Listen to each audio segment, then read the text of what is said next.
Hi guys. Some of you guys are aware that every year on my wedding anniversary I put out a number of lessons I've learned, and it's usually the same number as the number of years I've been married. So ever since my fifth wedding anniversary I dropped 5 gems of marriage. And it was usually with a picture on Instagram and then something in the caption with all the lessons in there, and it started to get to the point where it's too much to fit in there. So for the first year, I'm going to be doing it as a video. So whether you're watching this on Instagram or you're watching this on YouTube, if you are new here, please click like of some sort. But if you're a regular here, please do click subscribe or follow. And let's get into it.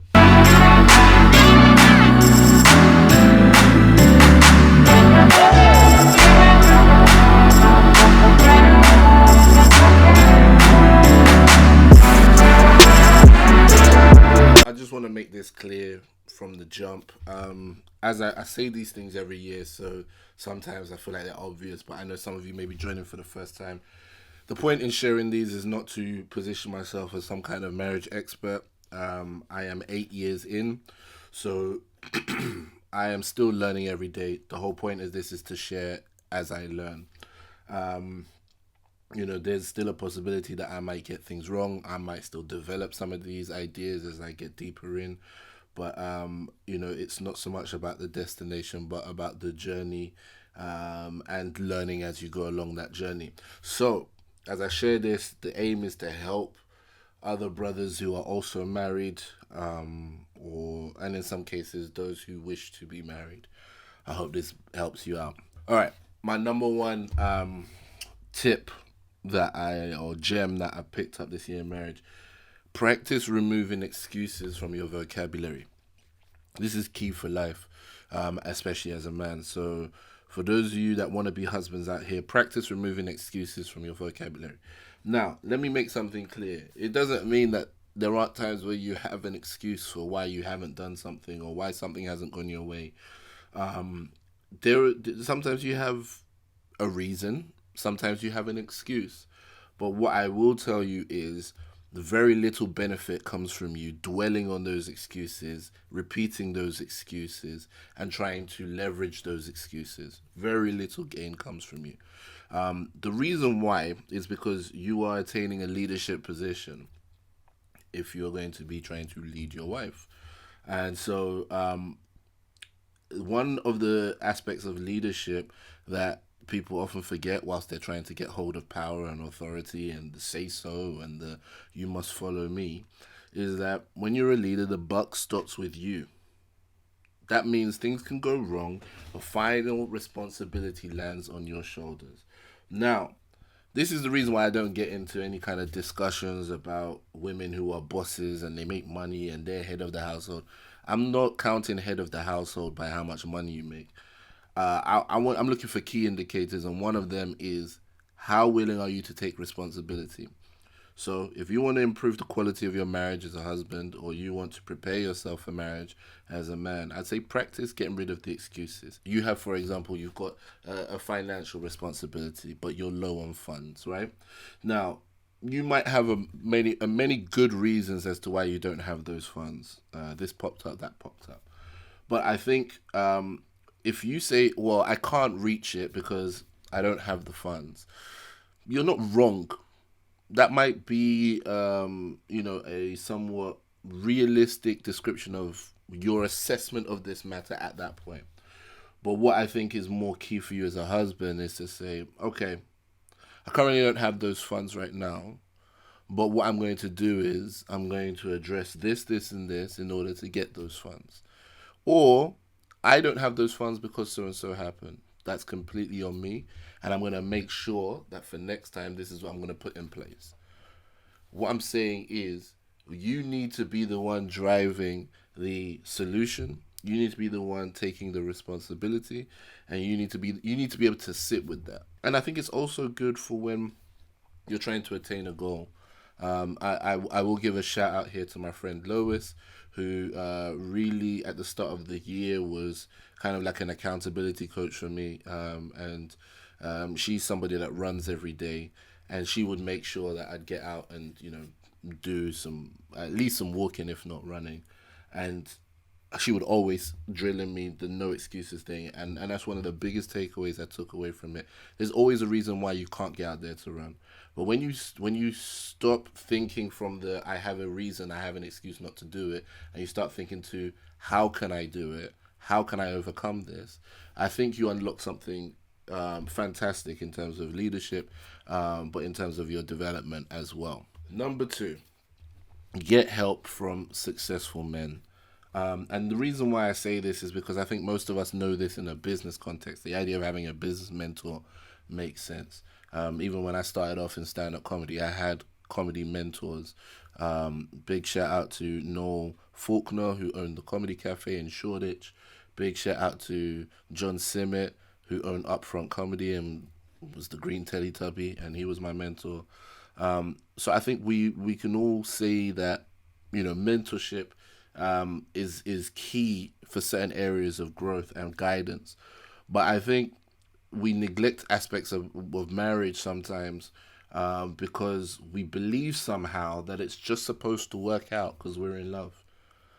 It's just supposed to work out. We're supposed to just figure out one of the most key decisions. We all know how much marriage can really, really, really benefit or tear apart your life, and yet we leave it to vibes and inshallah, and that is not a wise strategy. So definitely speaking to men who are more successful in this area is key. I have a pastor, but I also paid money for husband coaching this year. Coaching, but it's from a guy who is a husband. He's been so for about 15 years.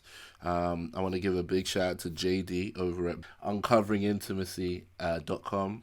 He blogs over there. He has the Sex Within Christian Marriage podcast. And he's just been such a blessing to me. I'd have a call with him once a month, and even started doing some coaching sessions with my wife as well. And I think it's good sometimes to have somebody who's gone ahead, who can see what you're going through and give you some context to help you address what you're currently going through. So big shout out to JD, big shout out to my pastor as well, who has given me countless minutes, if not hours, of a listening ear, especially when I am stressing about something my wife has done. Number three, hold your wife to a high standard of discipline, but hold yourself to a standard that's even higher. You have to be out-disciplined when it comes to your wife. And this is where a problem that a lot of guys, I think, face in today's world, where men are encouraged to have this extended adolescence and shirk responsibility for a while. I think the instinct in you to try and bring discipline out of those around you is there, but until you lead with that, until you are the most disciplined person in that conversation, it's very hard to try and instill that discipline anywhere else. Some of you are going to try to do this with your kids, and your kids are going to work out that you're not really talking anything of sense or substance because they observe your lifestyle. Well, the same thing happens with your spouse. There will be times where your spouse is being very, very indisciplined, and you want to call them to order in some form or fashion. It's very, very key that at the moment you're doing that, you can stand on your square and say, look, when it came to my issues, I was not only disciplined, but I was also held accountable and can be held accountable.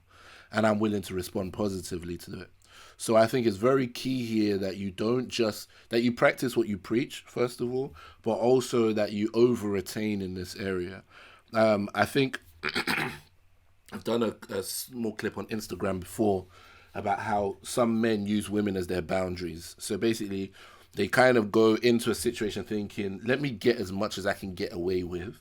And when she tells me to stop, I'll stop.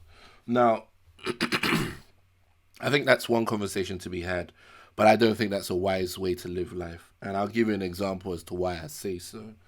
I think when you look at what a woman is giving you in terms of boundaries, I don't think it's a wise thing to go by them.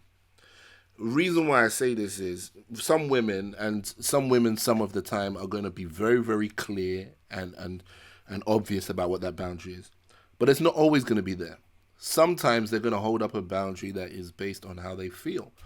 And they may try and communicate this non-verbally. Or they might have an idea of what a boundary is, and it might shift over time.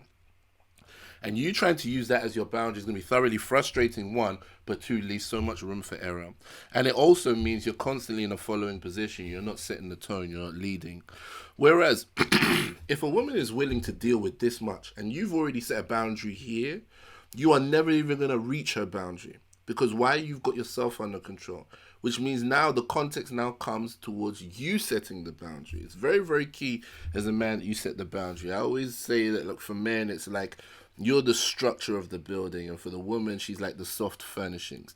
Without strong walls, a strong foundation, and a watertight roof, all of your fancy couches and fabrics and artwork and so on mean nothing because they're all going to get destroyed. So it's good for you to be that structure.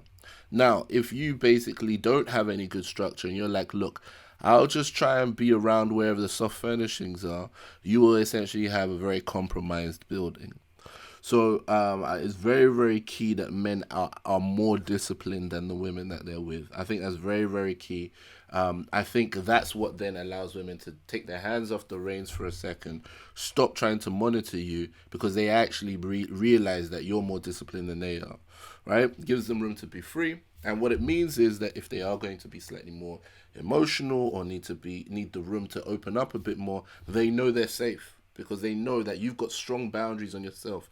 You're never going to let your mouth run too far. You're never going to let your crotch run too far. You're never going to let your money run too far because they've observed you in how you conduct yourself. It's very, very key. By all means, instill the discipline in the household, but be the most disciplined person in that household. Number 4 is don't turn your love off. Now, this is something I learned from the book, Keep Your Love On by Danny Silk. This is a very key concept. Every time you have an interaction with your wife, or you have an opportunity to draw closer to each other in intimacy or pull away from each other, right? So even when you disagree, there is an opportunity to draw closer to each other and there's an opportunity to pull away. Now, our tendency, because we are trying to protect ourselves, is to withdraw. We might withdraw, we might even attack, we might build walls, we might silent treatment, whatever the issue is, whatever which way we go about it, we know the ones we do that kill the intimacy. But you do have the opportunity to keep your love on, which is to say, I don't agree with you, but I still love you. And what does that play out in practical terms? It means choosing which words you're going to use when you're angry. It means choosing to still keep up your obligations even when the person has upset you. If you know that you are, for example, going to cook your wife dinner and she's upset you, if you now withdraw the dinner, you haven't kept your love on. What you've now done is you've now made it thoroughly conditional on good behavior, which is just a form of trying to control one another. And we can all be guilty of this, so don't feel bad at this point, but it's an opportunity to get better. When you can be committed to say, look, even though I'm upset with you, I'm still going to make that dinner for you. There's one thing I always give my wife credit for, that no matter how upset she has been with me, she's never withheld food. Never withheld. That's at least one thing. If at least she gave herself a boundary here that, no, it's never going to get to the point where I can't give this guy food because I'm upset with him. So that's something I have to give my wife credit for, but it's something that you as a husband, you as a man, everybody needs to practice. But those of us who really want to give ourselves the best chance at a successful marriage need to know that you always have an opportunity to choose intimacy and choose connection and choose coming together over being ripped apart. So every word, every response, everything you have, every action, every look, every gesture is an opportunity to draw closer to each other. Even when the person you're with is being the most annoying, you still have the opportunity to offer them a hug, to say, look, I love you and I don't want to fight with you right now, to say, look, let's discuss this at another time, to say, it's getting quite disrespectful right now, and so I don't think we're able to have this conversation. Let's speak at another time, or let's speak when we can have help. You always need to have that opportunity to keep the love on. So you can still disagree. You can still have legitimate issues, but they don't have to be nuclear and absolutely destructive. Number 5. I snuck number 5 in the middle because I don't even really know if I should be letting you guys in on this, right? It's a bit wild. It's a bit wild to be dropping on you guys right now. But I feel like I stumbled on one of the biggest gems of all time. Because I just haven't heard it that in that many places anywhere else really. But I don't like to give too much away, but let me just say this is powerful. And let me also make it clear that what I'm about to say is for married men. So I'm not encouraging anybody who's not married to go and use this. It's powerful, and with great power comes great responsibility. All right, this one is for the love making. Yeah, I want to drop a gem on you guys. If you're already married, I don't know what you usually say whilst you might make love in silence. You might just the usual moans and groans, or you might engage in some dirty talk. I would like to add something to your canon. I would like to add something to your repertoire.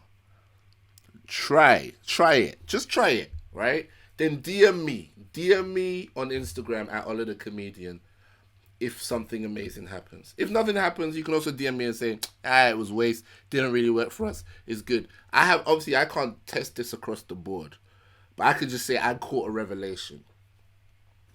Whilst making love to your wife, try speaking blessings into her life at the same time. Try it. Try it. If you're a big man, try that. It's dangerous stuff I'm giving you right now. Look here. You see, when you're making love with someone, a lot of the time, right? There's base physical urges, right? Sometimes there's the mechanical approach of like I need to get this fluid out of my body and so on. But if we're really talking about the kind of love making that really, really, really draws you guys onto one another to the point where you don't want it to end, try this point I'm making right now. If you look at your wife in her eyes and tell her you love her, that she is beautiful to you, that she is a good mother, if she's a mother, if you look her in the eyes and tell her that that job that she's hoping for, she's going to get it, it is well with her soul, she will prosper, she is strong, she is she blows your mind, you're so proud of her whilst you're stroking.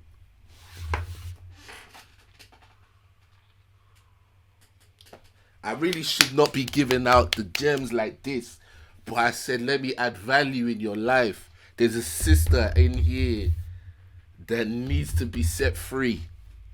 Yo, if you can keep stroking and speak like everything she's ever hoped, all of her dreams, if you can just speak positivity into her life about all of her dreams, she would like if she's self-conscious about her body, like compliment her body. If she's worried about certain friendships, if she's worried about the how she's doing as a parent, if she's worried about finances, yo, if she's worried about finances while you're stroking, you tell her don't worry, I'm gonna get it and I'm gonna look after you.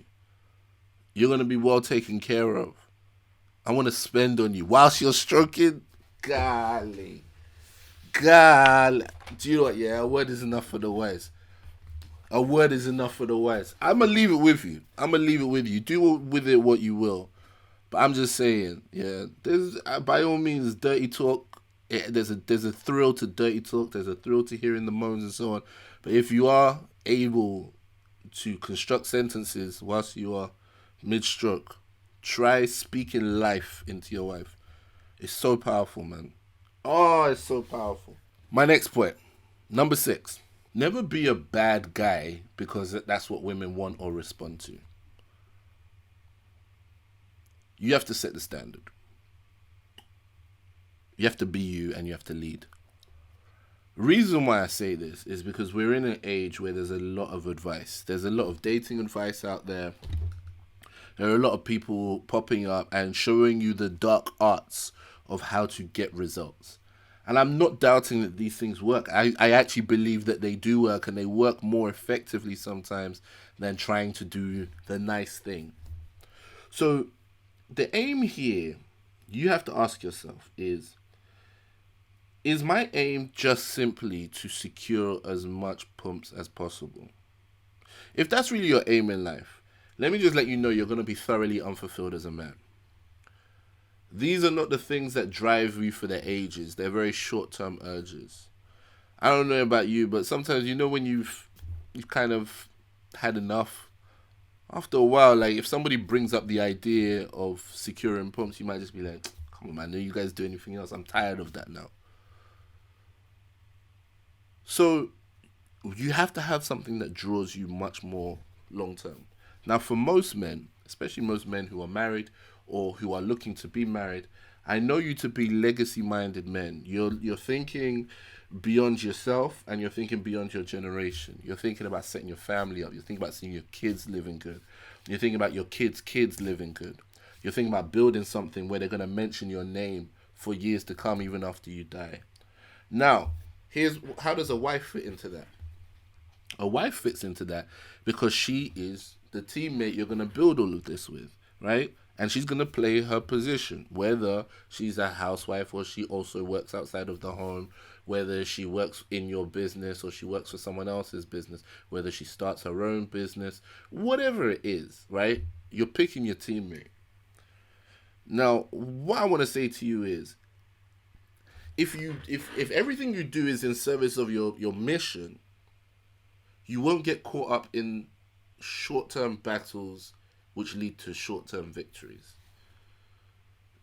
You will see many people telling you that women go for bad guys. They're not wrong. A lot of women do go for bad guys, and they do it knowingly. They go for guys they know are trash, but they know are fun and exciting for them. They use up, their as much as good graces they have, and when it seems like things are getting a bit too on top, they want a decent guy to settle down with. Right? We've seen this arc many times. You've seen people describe it. You've seen women say it with their own mouths. You have a choice then as a man. And this is more for the brothers who are looking to get married. If you are in your early 20s, for example, you want to get married, and most of the women around you, or some of the women you're checking for, are, they feel like it's too early. They still want to pursue career. They still want to, have more casual encounters, figure out what they like, find themselves, travel, whatever version of that thing that it is. What some men do and what they can advise you to do is be the kind of guy that she wants to have those casual encounters with, right? So there's loads of strategies out there about how to, knock a woman down a peg. There's loads of strategies out there about how to be mysterious, how to keep her wanting you, guessing, blah, blah, blah. You see, all of these games are very short-term games with very short-term victories. Like I said, I'm not doubting that they work. They work. But ultimately, how does that help you find the best partner for your mission? It doesn't. It just gets you very, very adept at chopping down very, very damaged women. Women respond to terrible things. Men respond to terrible things. But you have to decide who you are in that situation. Are you the person who goes, well, it is what it is. So if that's what they're responding to, that's what I'm going to give them. That's fine, but you're a follower. You're plotting what it is they want and you're following it. You go, all right, today they want bad guys, I'm going to be a bad guy. And then later on they want to settle down, I'm going to be the settle down. They want an R&B guy, I'm going to be an R&B guy. They want a drill rapper, I'm going to be a drill rapper. They want Leonardo DiCaprio, I'm going to be Leonardo. You're never actually going to achieve your mission. You're just chasing around the varying and often changing desires of women.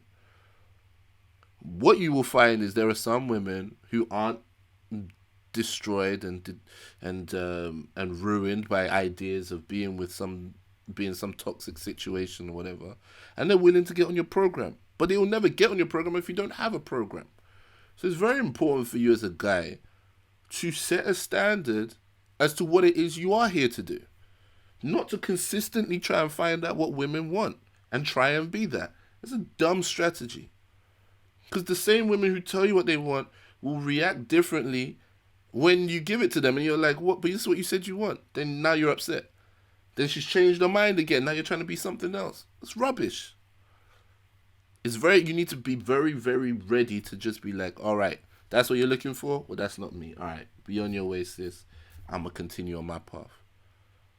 And I say move quickly as well. When you find those sisters who are ready to get on somebody's program, they're willing to see, all right, cool. I like what you're about. I like your vision. I like where you're going. I also am quite family minded. I want to build a family with somebody. I want to support this vision. I want to work with you. Snap her up. Snap her up. Quick time. Don't wait around. Don't wait around. Don't wait around. I can't say that enough. Find her. Snap her up. They don't make them like that. Number 7, spend time away from your wife. Spend time away from your wife and encourage her to spend time away from you and away from the kids, especially if you have kids. It's very, very important. And when I say spend time away from you guys and the kids, that could be alone, that could be with other women or whatever. For you, spending time away from your wife could be alone, could be with other guys. Whatever it is, encourage each other to spend that time apart. You need to go, like as a man specifically, right? This is something that I learned from Dr. John Gray, I think it is. He was talking about how men need 10 times as much testosterone as women, and women need 10 times as much estrogen as men. Now, in order for you to, kind of be at optimal well-being. So, as a man, how do you produce your own testosterone? You often produce it by solving problems, overcoming challenges, sometimes from sports. There are many different things. But what happens basically is that when you go out to go and like deal with a challenge, either it's, you go out and play sports, you go out and play a weekly football game, or you go out and you go and join a chess tournament or whatever it is. Whatever it is that you do that goes out and gives you your wins, that's the testosterone that you need, that's going to put you in the best position to be the best husband you can be to your wife. And women need estrogen, right? And where does estrogen come from? It comes from feeling supported, and it comes from having community. So for a lot of women, they really need to be around other women who are going to provide them with an emotionally supportive atmosphere. The problem is often we're asking too much from each other. The idea that your partner is going to be, basically for a guy, that your girl is going to be one of the lads and also be this beautiful feminine woman is just unrealistic. And the idea that your man is going to be this, big, strong, testosterone-fueled man, but at the same time, one of your girlfriends, it's just unrealistic.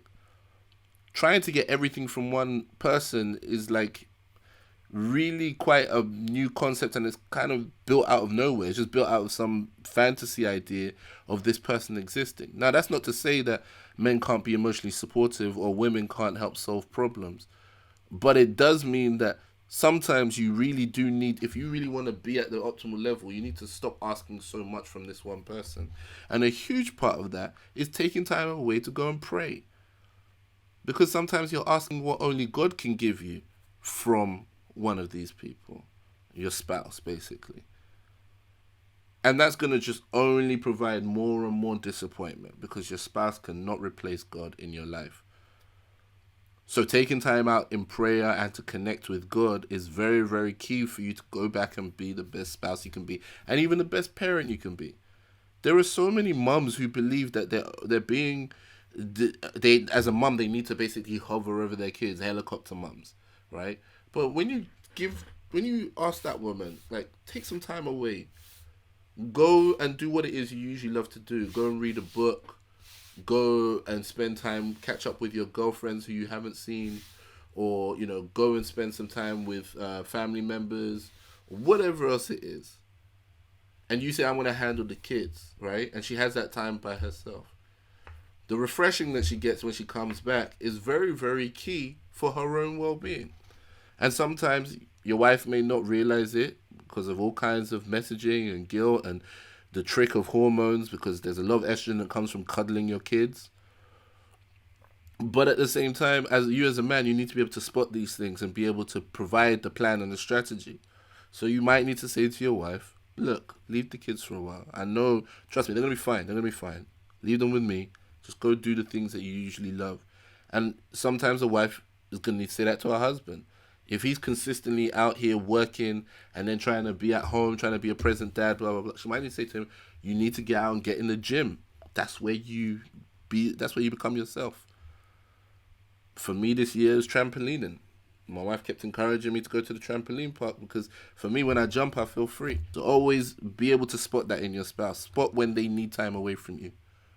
I'm not saying do this as a way to punish them. Do this as a thing to create distance. I'm saying do it as a sense of care over your spouse. And this leads me to my final point, number 8, which is to develop your wife. Develop your wife. Now, this is something I have to give kudos to my pastor about. He sent me once. It was kind of like these 5 stages of leadership, and it's like ascending to the top is gonna be the highest level of leadership that you attain. The first level is one of rights, right? That's where somebody follows you because of your position. I'm the husband. I'm the head of the house. You have to do what I say. Now, as you know, in today's world, that doesn't go many places because most women do not respect the position of the husband, and they have plenty of evidence in today's society as to why husbands are not worthy of respect. So let's go to the next level, which is relationship, right? That's when people start to follow you because they want to. Now, this is great. They say, I want to follow you. I think you're a good leader.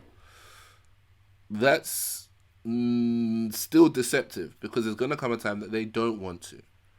It's very, very dangerous to get people to follow you because they want to. What people want changes. That's one thing that we know for a fact. There's very few things that you want every day, all day, consistently at every minute of every hour over decades. It's very, very few things.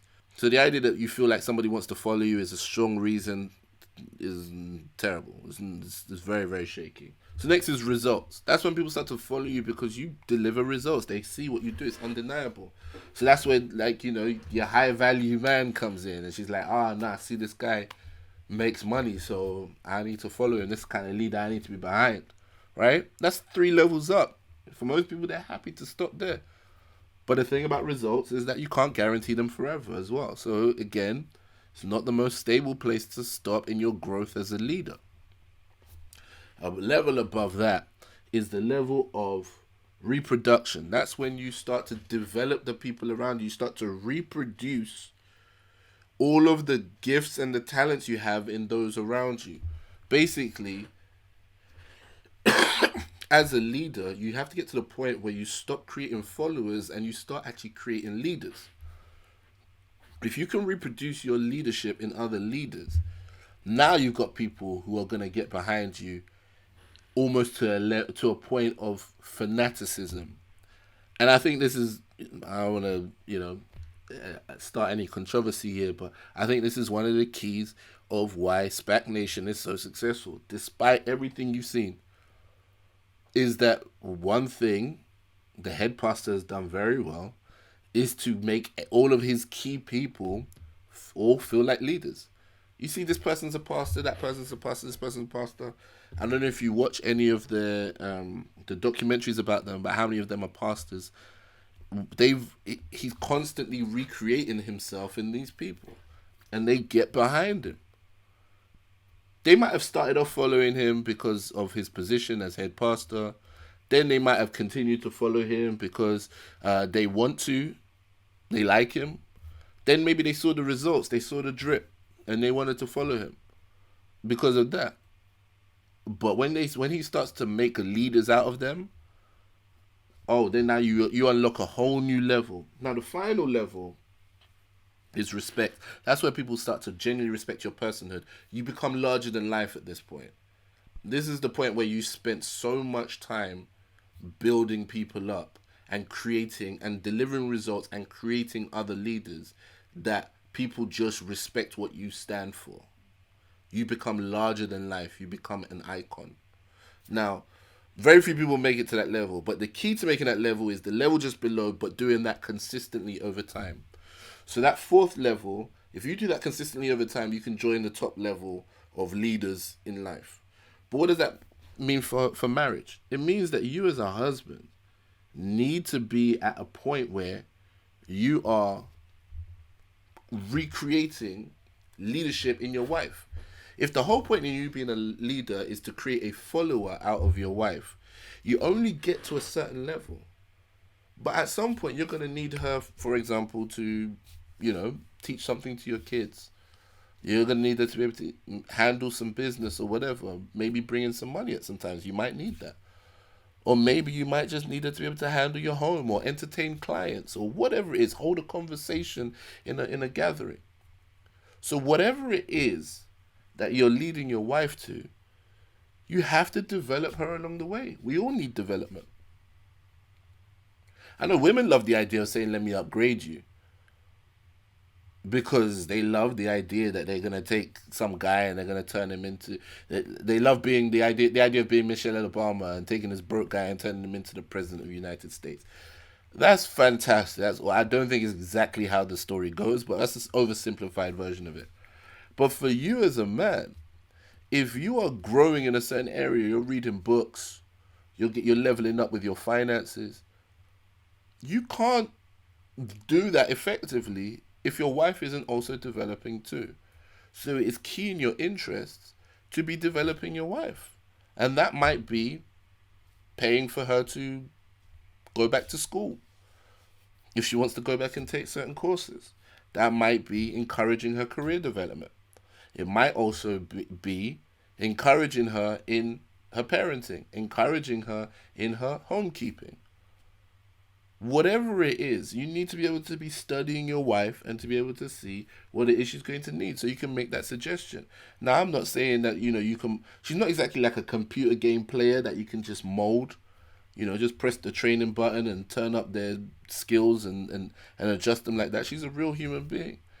But I tell you what, the process of husbanding a woman, as in to husband, is to observe her and see where her strengths are and encourage them, and see where the weaknesses may be and support her in them. It's very, very key. And it only makes sense for you. And the Bible says that a man who loves his wife loves himself. It's because ultimately, if you do have that mission, if you are legacy minded, you can lose it all with an undisciplined wife who doesn't have any financial knowledge, who can't hold a conversation, who is not confident about her career, is not confident about her abilities. That kind of woman will actually slowly tear you down because she doesn't feel good. I'm just being real with you, man. If a woman doesn't feel good about where she is in life and you feel amazing, you're going great, you think she's just going to let you continue to fly and be fine? She's going to tear you down, my bro. She's going to make comments, side comments. She's going to cause drama. You're going to feel like, why is this woman such a hindrance to my life? When did you become such an enemy of progress? Let me just let you know, if you don't want that in your life, spend time developing your wife. She might even fight you on some of the issues. She might say, I don't want you to develop me and so on. Trust me, if you can work through it and work with her and understand where she's coming from, provide her with the confidence, the resources, the support, whatever it takes, I'm telling you, that's how you're going to get the best out of your wife. You're not going to get the best out of her by just leaving her to her devices and you just continue to level up. And I'm saying this because I know I'm speaking to a bunch of dudes that level up. Now, this has been super long, but I told you that what I wanted to share wasn't going to fit in an Instagram post caption. I hope this has been helpful. I don't know if this is something that you particularly want to share with other people, but if you do know somebody who's hoping to be a husband one day or is a husband and could benefit from this, share it with the bros, man. Share it with the bros, because I think there's plenty of content out there to help us be dating douchebags, to get pumps, to get money, to level up. There's plenty of content out there for those kind of things, but there's a lot of us who do want to be husbands out here, who do want to build a family and want to build a nice framework for their children to grow up in, who want to build something for generations to come and don't have that kind of content available. That's what I'd like to help out with. That's what I'd like to encourage. That's what I'd like to build up. I think what you're doing is noble. God continue to bless you, and more grease to your elbow as you try. I'm telling you, this area of figuring out marriage is so key for your development, but also key for the mission.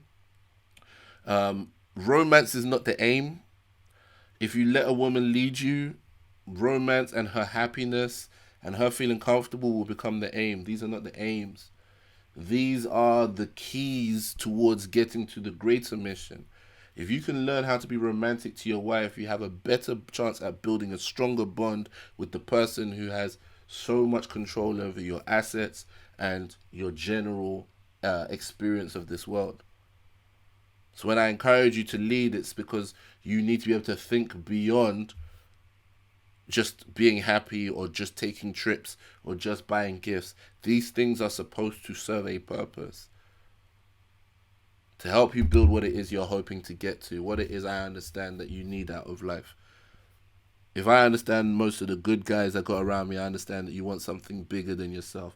A lot of these things are kind of fleeting, the kind of things that we're kind of sold today. You want something bigger. You can have it. But you have to get some of the fundamentals right. Marriage is one of them, and I just hope you give it the best go that you possibly can, for the sake of you, for the sake of your kids and your generations to come. Stay blessed, guys, and happy anniversary to my wife. I love you very much. Thank you for rocking with me these 8 years. I really, really appreciate you. I'm just saying that publicly. She's probably not listening to this, but I just want you guys to know she's cool.